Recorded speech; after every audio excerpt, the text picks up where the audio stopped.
Everyone, welcome back to my channel. कसे आहात तुम्ही सगळे? आय होप स्वामींच्या कृपेने तुम्ही सगळे खूप छान असाल। तर महाराष्ट्रीयन बेंदूर होता त्या दिवशीचाच हा व्लॉग आहे। म्हणजे पुरणपोळ्या बनवायच्या होत्या तर म्हटलं चला तुमच्याशी स्वयंपाक जो आहे तो शेअर करूयात। तर म्हणून मी हा व्लॉग बनवला। तर इकडे मी पीठ चाळून घेत होते आणि बघा मला परात वगैरे मध्ये पीठ ना मळताच येत नाही। मग हा एक बाउल आहे माझ्याकडे, त्याच्यातच परमनंट मी पीठ मळत असते आणि थोडासा मैदा टाकून घेतलाय। आमच्या गावी ना पुरणपोळी बनवण्याचं वेगळं पीठ मिळतं, पण ते माझ्याकडे अवेलेबल नव्हतं। मी येताना घेऊन यायला विसरले। तर मग म्हटलं चला चपातीचं पीठ, आपलं गव्हाचं पीठ आणि मैदा मिक्स केला आणि थोडीशी हळद टाकली होती। हळद पण जास्त प्रमाणामध्ये नाही टाकायची असं म्हणतात, त्याच्यामुळे मी थोडीशी टाकली आहे एकदम। आणि मग इकडे मी पीठ मळून घेते आता।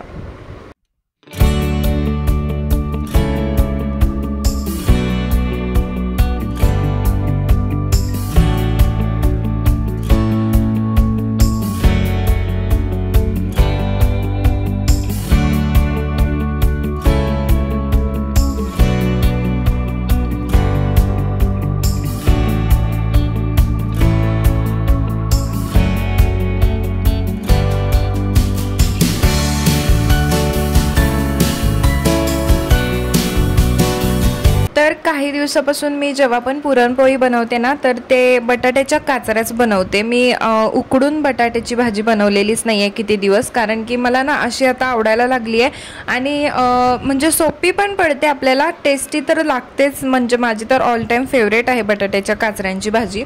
आणि त्यातल्या त्यात ना अजून एक फायदा त्याचा असा होतो की सारखं आपल्याला कुकर पण लावायला लागत नाही। एकदा डाळ लावून घेतली ना हरभऱ्याची की मग भात लावला की झालं काम। पण जर बटाटे असले तर ते परत छोटा कुकर असला ना तर मग सारखाच कुकर लावायला लागतो आणि ना एवढं काही इम्पॉर्टंट वाटत नाही बरं का उकडून भाजी बनवायचं। तुम्ही एकदा पुरणपोळीसोबत खाऊन बघा किती छान लागते। तुम्ही परत हीच बनवणार आणि ती विसरून जाल तुम्ही बनवायचं। तर मी असंच करते। फक्त ना तेल थोडंसं जास्त टाकायचं आणि वाफेवर शिजवून घ्यायची, मस्त छान होते। थोडंसं लागलं तर गरजेपुरतं थोडंसं पाणी टाकलं तरी चालतं आणि बाकी काही नाही, आपलं पण काम सोपं होऊन जातं आणि जी टेस्ट हवी आहे ती मिळते सुद्धा। तर असं आहे। आणि बघा पुरणपोळीचा स्वयंपाक बनवायचा म्हटलं ना दिवस कुठं संपून जातो ना अजिबात समजत नाही। तर त्यामुळे ना मी काय केलं, आधी म्हटलं स्वयंपाक करूया, कारण सूरजचं काही टाइम टेबल नाही आहे। ते जेवायला घरी येतात तर किती वाजता येतील त्याचा काही हे नसतो। कधी 12 वाजता येतात, कधी 1:30 वाजता येतात, कधी खूपच लेट येतात। पण म्हटलं जेवण आपलं जर एकदा तयार असलं तर मग बाकीचं काम तुम्ही नंतर केलं तरी पण चालतं, पण त्यांचं आधी जेवण वेळेत झालं पाहिजे, कारण लगेच त्यांना जायचं पण असतं।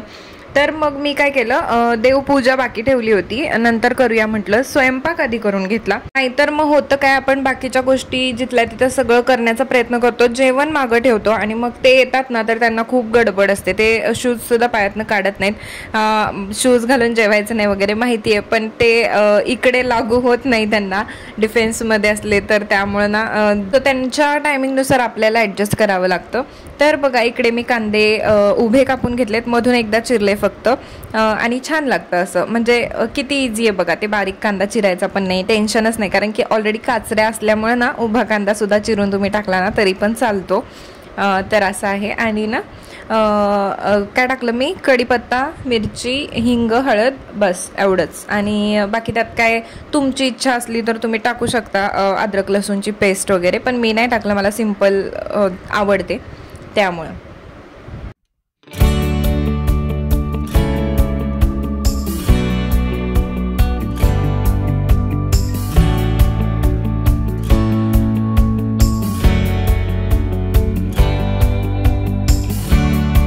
तर बघा माझी डाळ कशी मस्त शिजली आहे आणि आता माझ्याकडे ना हे पुरण वाटण्यासाठी हे असं मी घेतलंय छोटंसं, कारण आम्हाला काही आमची क्वांटिटी खूप कमी असते पुरणपोळी बनवायची, कारण एकच वाटी बास होते आम्हाला डाळ घातली तरी पण, कारण जास्त कोणी खात नाही। मलाच आवडते पुरणपोळी आणि लाडू आता खायला शिकली आहे आणि सूरज पण आता खातात आवडीने, मग पण तरीही जास्त प्रमाणामध्ये नाही, एकदाच जेवायचं असतं त्यांना ते पुरणपोळीचं जेवण।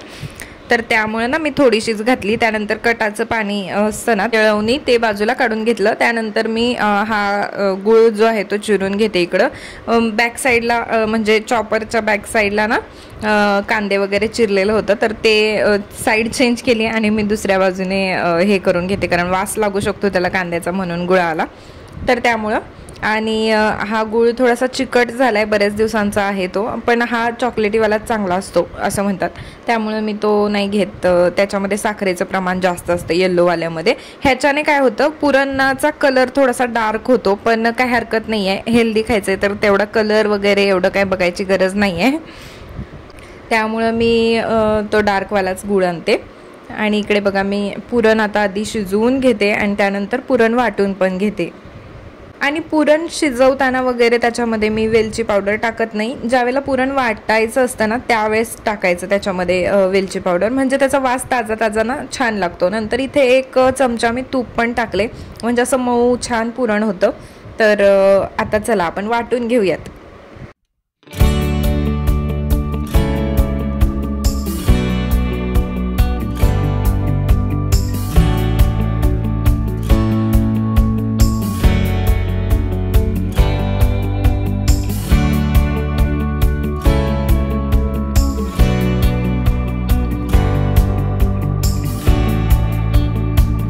तर बघा हे पुरण माझं असं तयार झालंय, किती मऊ आणि एकदम मऊ असं छान मस्त तयार झालंय पुरण माझं. आणि हे प्रमाण मी घेतलेलं आहे. मी काय असं करत नाही की बाबा दुप्पटच पुरण घ्यायचं, गोळ्याच्या दुप्पट पुरण वगैरे असं काही करत नाही, कारण की एवढी परफेक्ट नाही आहे मी पुरणपोळ्या बनवण्यामध्ये, एवढी जास्त नाही आहे. पण मी इक्वल किंवा मग थोडंसं जास्त पुरण घेते. तुम्हाला आता मी दाखवलं ना त्या पद्धतीने. तर आता बघा तुम्ही, माझी पुरणपोळी किती मस्त टम्म फुगली आहे ते फक्त बघा. आणि मला खूप आनंद होतो माझी पुरणपोळी फुटली नाही आणि अशी छान फुगली तर. आणि तुम्हाला मी सांगितलंच होतं ना मागच्या एका व्हिडिओमध्ये की पीठ कसं मळायचं ते. चपातीला सुद्धा मी जास्त जोर लावून जास्त वेळ पीठ मळते, तेव्हा चपात्या पण माझ्या मऊ छान होतात. तर मग पुरणाच्या पोळीच्या वेळेस तर मी किती मळत असेल विचार करा. तर मी तसंच आज खूप जास्त वेळ पीठ वगैरे मळून घेऊन त्याला बराच वेळ ठेवलं पण होतं, भिजत ठेवलेलं. पण मी तुम्हाला इथे ते असा टाईम मधला जो टाईम आहे ना त्याच्यामध्ये वेगळी कामं केली आहेत, तर ते तुम्हाला दाखवलेलं नाही आहे, कारण की पुरणपोळीचा स्वयंपाक मला शेअर करायचा होता मेनली, आणि त्यामुळे ते लगेच मी तुम्हाला दाखवले. पण भरपूर वेळ त्याला मी ठेवलं होतं भिजण्यासाठी पिठाला. तर ते भिजेपर्यंत बाकीची कामं म्हणजे स्वयंपाकाशी रिलेटेडच केलेली आहेत बरीच कामं, मसाला वगैरे डाळीचा करून घेणं वगैरे. आणि त्यावेळेस काय झालं माहिती आहे का, मी मसाला करत होते ना आणि हेच करायला विसरले, म्हणजे व्हिडिओचं चालू करायला विसरले. त्यामुळे मी कटाची आमटीची रेसिपी मी कशी बनवलं काय ते तुम्हाला दाखवू शकले नाही त्यामुळं, आणि कारण की ते व्हिडिओ बंद राहिला होता त्यामुळे. पण नेक्स्ट कधीतरी बनवेलच, तर तेव्हा मी तुम्हाला कटाच्या आमटीची पण रेसिपी दाखवेन. आत्ता फक्त बनवलेली दाखवते आणि बाकी सगळं आहे, बाकीचं सगळं केलंय मी शूट. तर हे बघा साईडने थोडंसं तूप मी सोडलंय, मला सवयच आहे तशी, कारण की मी तव्यामध्ये ऑलरेडी टाकलं ना तर ते खूप वाफ होते त्याची, त्या तुपाची. आणि त्यामुळं मी साईडनी पहिल्यांदा पोळी टाकते, मग साईडनी तूप टाकते आणि मग आता माझी टम्म फुगणार आहे पुरणपोळी बघा.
तर तुम्ही बघितलं का मागची माझी पुरणपोळी परतताना पण कशी ती गोळा गोळा झाली होती, परतताच येत नव्हती, एवढी टम्म फुगलेली. त्याला पंक्चर करायला लागतं मग तेव्हा ती पण माझी इच्छाच होत नव्हती ती अशी फुगलेली हे करायची म्हणून, तर मी तसंच पलटलं त्याला, मग ते असं झालं होतं.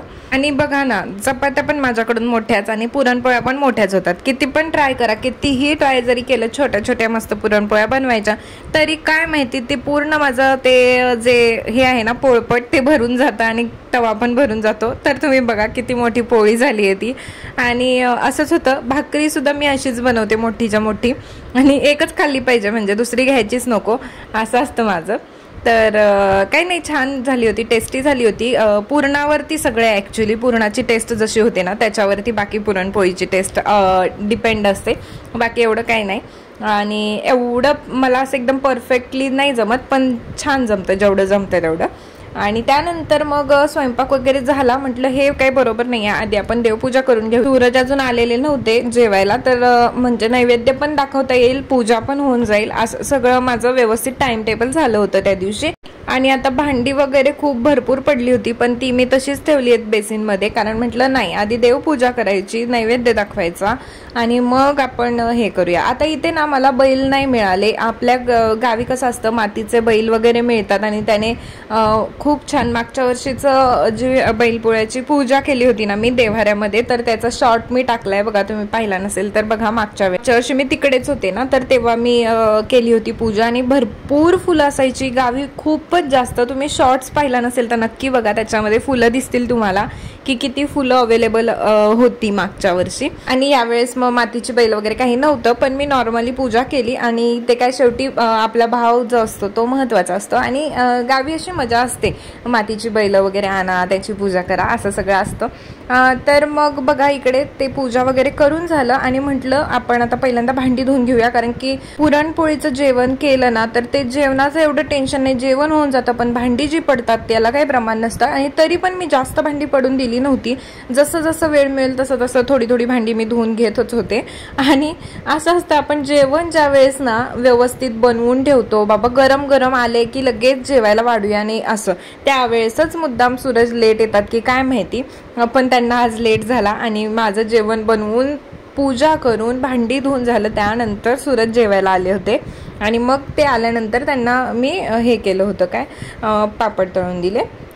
सो असं माझं आजचं जेवण होतं पुरणपोळीचं. सो त्यांना दिलं मी ताट आणि मी आले होते इकडं गॅलरीमध्ये पाईप घेऊन, कारण की ना खूप जास्त हवा वगैरे सुटली होती. सकाळी म्हटलं वेळ नको घालवायला म्हणून मी झाडू फक्त मारून घेतला, कारण की आपल्याला ना मनामध्ये असतं की पुरणपोळी बनवायची आहे म्हटलं तर वेळ भरपूर लागणार, असं होणार, त्यामुळे ना आपण बाकीची सगळी कामं टाकतो आणि मग तेच करतो. तसंच मी पण केलं. आणि मग हे जे गॅलरी वगैरे धुवायची होती ना तर ते मी मागे ठेवलं होतं. मग म्हटलं चला त्यांना जेवायला दिलं. मला काही भूक लागली नव्हती, कारण कसं होतं तेलकट सगळं तळलेल्याचं ह्याचं वगैरे असतं ना, त्याच्याने जेवण लगेच जात नाही. त्यामुळे म्हटलं थोडंसं रिलॅक्समध्ये आपण सगळं क्लीन करून घेऊयात हे गॅलरी वगैरे, आणि त्यानंतर आपण जेवूया. म्हणून मग मी जे आहे ना ते इकडं आले गॅलरी साफ करण्यासाठी. आणि कबुतरांनी किती घाण केली आहे तुम्ही पाहिलं ना, तर हे असंच त्रास देतात ते खूप जास्त, कारण क्लीन करत बसावं लागतं, पण त्याला काही आता ऑप्शनच नाही आहे.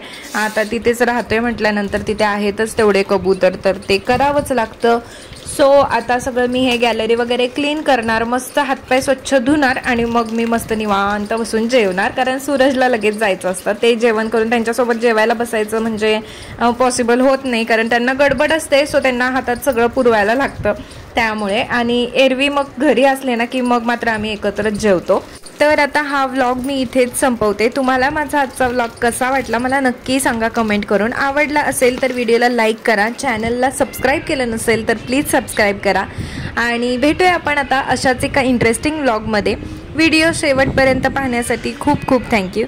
So take care and bye bye.